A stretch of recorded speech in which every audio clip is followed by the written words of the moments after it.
Om Ajnanatimidandasya Jnananjana Shalakaya Chakshurun Militam Dhena Tasmai Shri Gurave Namah.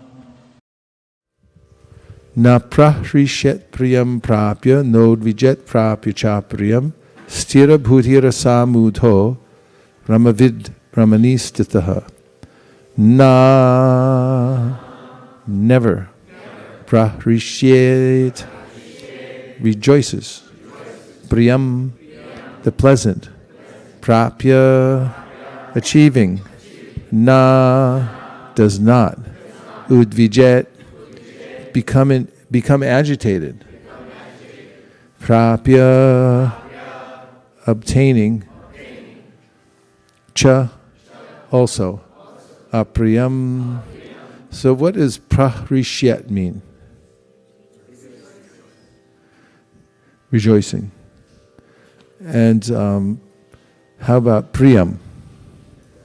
No looking, you can't look. Prapya.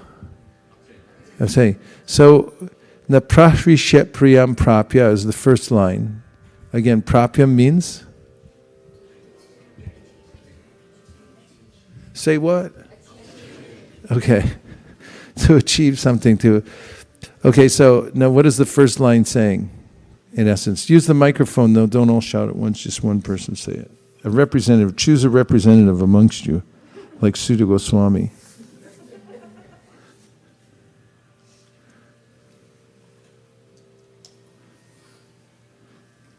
One who doesn't rejoice after achieving something pleasant.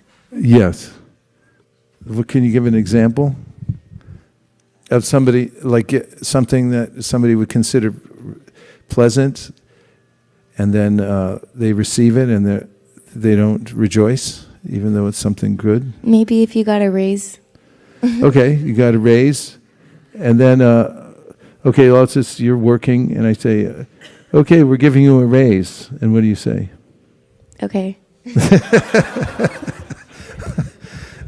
Correct.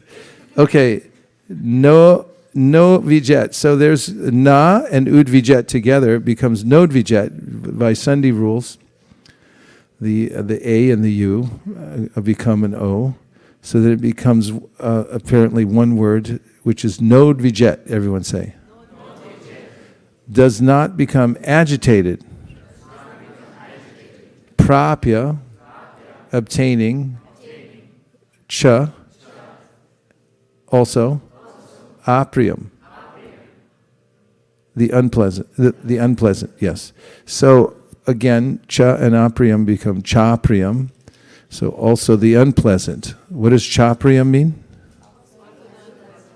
Also the unpleasant. So we've talked about the pleasant, right? What is the word for that? Priam. And what about unpleasant? Apriyam. So priyam and apriyam. These two things come. What's an example? Well, first of all, what does the second line say? Sutta Goswami? Who's going to say? The second line says that also somebody that doesn't get affected also by the unpleasant, that does not become agitated also by the unpleasant. Yes. So you attain something pleasant, and then you don't rejoice, or you achieve something unpleasant, and you don't become agitated. So what's an example of something that's unpleasant? Get fired. Okay. You're fired. Okay. Why is it okay?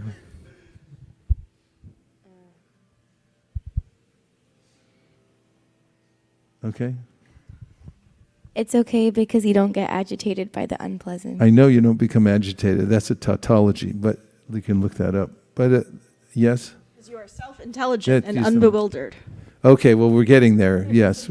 You're self-intelligent and bewildered, but give me the essence of why somebody would not be elated when they get something priyam, good, and agitated when they miss something? Give us the philosophy behind it. Because they know that all of those things are actually external and temporary and not who they are. Their state of mind is not functional of that. Okay. They're functionally independent of those things. Functionally independent. Very good. They're situated, they In what way? they're situated in the self. They know who they are, and that they are part of Krishna. Whatever happens is fine. Just go with the flow. Go with the flow, eh? Okay, yes. We have a few more. Yeah, this verse reminds me of a verse in Bhagavad-gita chapter 2, Matruspashasu Kaunteya. Like Krishna says, like happiness, distress, these are non-permanent. Like, they're like seasons. This is more evidence to the state of mind, but I want to get the philosophy. Why? Why is it that a person feels... Kauta Karnaka has a... Because it's just a job. I will get another one. We get another one. Okay. Prabhu? The person doesn't seize these things, they see that they are the material things and they don't get attached to them. This person, who is a person? When you get a raise, you don't get happy? When you get fired, how do you feel? Fine, right? Do you just say, okay? It impacts Is that all materially. right? You don't mind? Huh? It impacts materially, but if you see spiritually, it doesn't matter. Okay. And we're just, what does it mean to see spiritually? 1, 2. To know that material senses are just interacting with their objects, Okay. or our senses are reacting to the objects that are available. Is that how you see it? Here, 1, 2. Because one is self-satisfied with whatever position they're in, and also that they know that this is just temporary and Krishna has got their back. So. Have you experienced that? You ever been fired? Have you ever attained something pleasant and you didn't rejoice? Because you thought, well, it just came of its own accord, it could go at any time. Yes. Yes?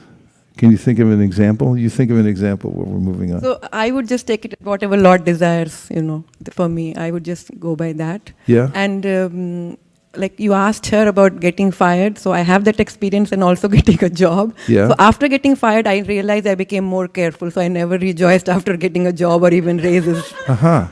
So things are never as good as they seem or as bad as they seem. Yeah. Things even out here in the material world. Yeah? Yes. Okay. So the next one, stira. Stira buddhi. Self-intelligent. Asamudha. Unbewildered. Brahmavit. One who knows the Supreme perfectly. Brahmani. In the transcendence. Stitaha. So what does stita buddhir asamudho mean? Where's our representative? Somebody say. One who knows the Supreme perfectly is self-intelligent and unbewildered. Yes, just the line, stira buddhir asamudho. What's stira buddhi asamudho? Self-intelligent and unbewildered. Self-intelligent and unbewildered. What does that mean? Yes?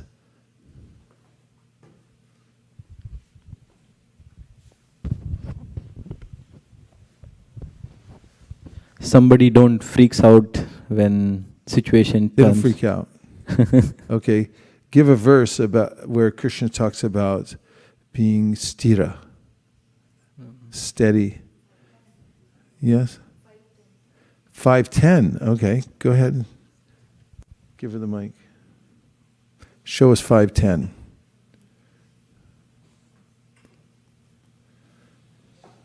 For 500. Go ahead.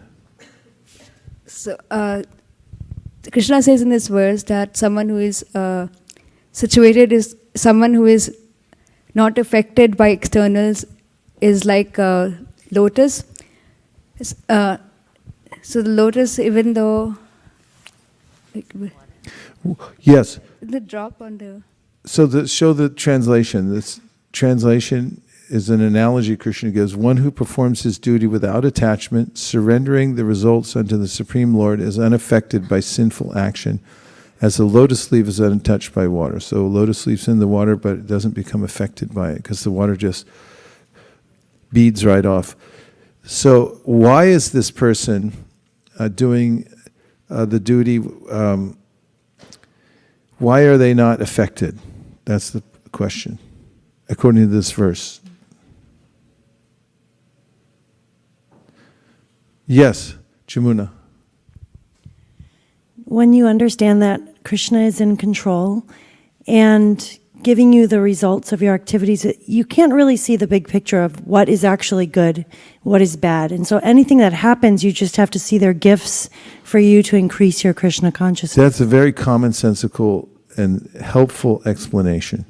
So, yes, if you see that Krishna is in charge of the results, and we can't see the big picture, but Krishna can, and we may get something good or something bad. The bad may turn out to be better than the good in the future.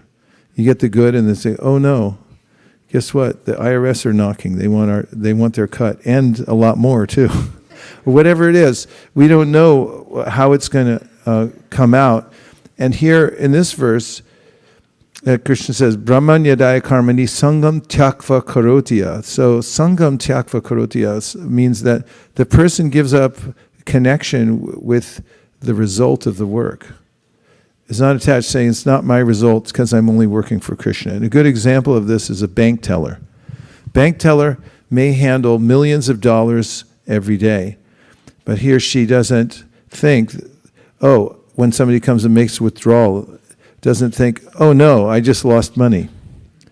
Or when somebody puts some money in, says, here's another million, the bank teller doesn't think, oh, now I'm rich. Because sangam tyakva karotiya, that person isn't attached to the comings and goings of the fruit, because he or she thinks it's not mine. Yes, Rupa Manjari. So I personally have not experienced this position of being not rejoicing or not. Every time I get fired, I'm sad, and every time I get a job, I'm happy.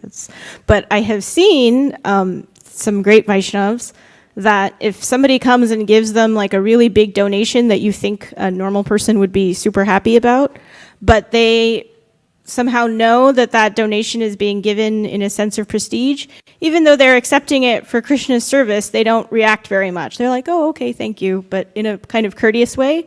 But then if somebody else comes and gives them like, just a few rupees, but that person is really like, I really want to give this to you, I really want to give this to Krishna, then they rejoice. So like that's my experience from third person. So explain the phenomena. Why is it that they're happy?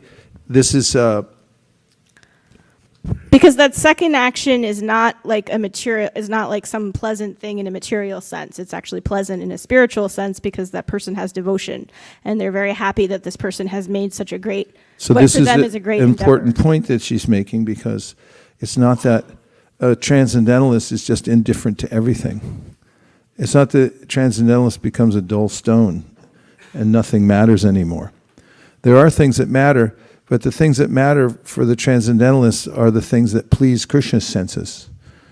And if the transcendentalist notices that somebody is given something and it's meant for Krishna, then he becomes happy. And if he sees an offense or some material motivation, then the transcendentalist is not so impressed or is annoyed by it, by the feeling of somebody offering something for self-aggrandizement. But this is described by Kaviraj Goswami in the Chaitanya Charitamrita as being the comparison of metals. There's iron and there's gold. So they're both metal. But one of them is very valuable and the other one is not so valuable.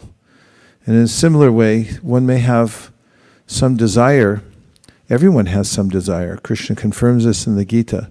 But if the desire is for pleasing Krishna's senses, then that's like gold. And if it's the desire is for pleasing one's own senses, this is like iron. So in a similar circumstance, a devotee may become happy because he or she sees that the activity is pleasing to Krishna. Okay? Are you satisfied or not? I guess I just would say I didn't see them getting annoyed exactly. I never saw them getting annoyed. Well, More like just neutral. This neutral, sthira. the devotees, when Ramachandra Puri came and began criticizing Sri Chaitanya Mahaprabhu, the devotees became annoyed. When Ballabha came and tried to assert himself as knowing more than Sridhar Swami, then the devotees became annoyed. So the devotees do get annoyed. I mean, I'm not disputing the fact that you didn't see it. I wasn't exactly saying that. I was just saying that there is a way in which devotees feel this sense of repulsion and also attraction, but it's a different kind. It's in a different category. It's not like the materialist who's worried about his or her own senses. It's because the devotee is worried about Krishna's senses. So, for instance, if a devotee becomes disappointed because the book distribution score wasn't big enough, there's two ways that it could be processed. One is because of now I don't get the credit. I wanted to be the top person. And the other one might be because, well, I wanted to please Prabhupada by offering a bigger score, and I know he would have been pleased, and so I'm a little disappointed that we didn't make it. So if it's for myself, then that's a material consideration for my own sense gratification. It's going to make me look good. And for that, there's some attachment to a material concept, and therefore there's some reaction. But if it's for Krishna, there can be similar, there's a verisimilitude. There's a way, look it up. And did you look up tautology? Tautology. You can't look it up in there. You find a dictionary. Verisimilitude and tautology. Tautology. Okay, so now let's read the purport and the translation. One who perform. Oh, wait a minute. This isn't the verse. We want 520. I mean, it's a verse. A person who neither rejoices upon achieving something pleasant nor laments upon obtaining something unpleasant, who is self-intelligent, who is unbewildered, and who knows the science of God, is already situated in transcendence. Purport. Are you all ready to listen with rapt attention? Yes. Are you sure? Yes. I'm not convinced. Yes. The symptoms of the self-realized person are given herein. The first symptom is that he is not illusioned by the false identification of the body with his true self. He knows perfectly well that he is not this body, but is the fragmental portion of the Supreme Personality of Godhead. He is therefore not joyful in achieving something, nor does he lament in losing anything which is related to his body. This steadiness of mind is called sthira buddhi. Called what? Or self-intelligence. He is therefore never bewildered by mistaking the gross body for the soul, nor does he accept the body as permanent and disregard the existence of the soul. This knowledge elevates him to the station of knowing the complete science of the absolute truth, namely Brahman, Paramatma, or Bhagavan. What is a verse from the Bhagavatam which describes these three categories of the absolute truth? Vadanti tattvavidas tattvam yajganamadvayam brahmeti paramatmeti bhagavaniti shabdyate. If you don't know the verse, you better find it, look it up, and learn it. And a good way to learn it is to write it on a large card. If you have any wall space, you can get some painter's tape so it doesn't stick to the wall permanently. And you can put those up around your room in your living space. And then when you see them every day and you recite them, they'll start to go in your mind. What do you think? You want to try it? Okay.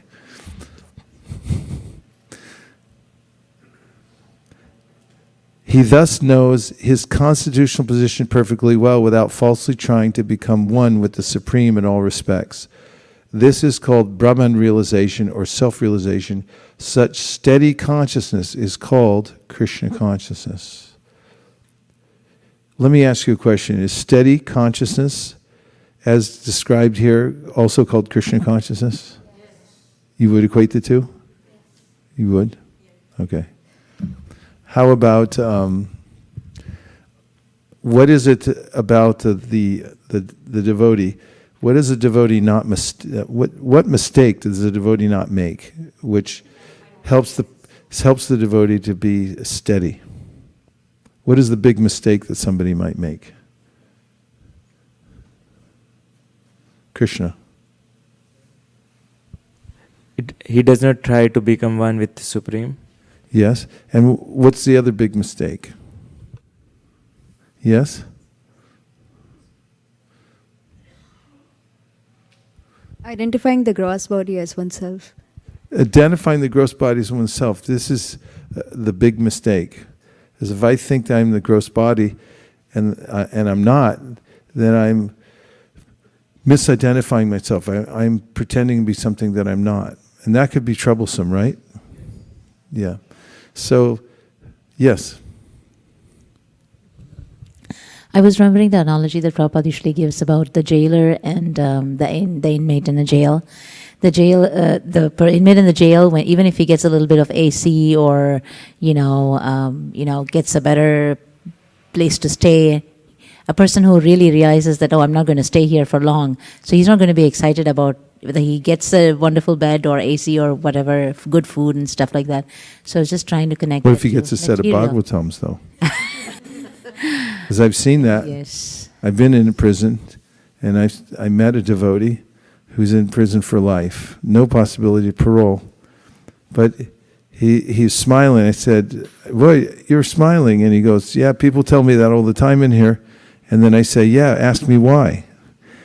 But I noticed that as soon as he had a Bhagavatam set in his room and he was chanting 64 rounds a day, he didn't feel in so much anxiety anymore. After all, he's wearing an orange jumpsuit, keeps his head shaved, and very regulated. They have to get up at the exact same time every day. There's no choice about it.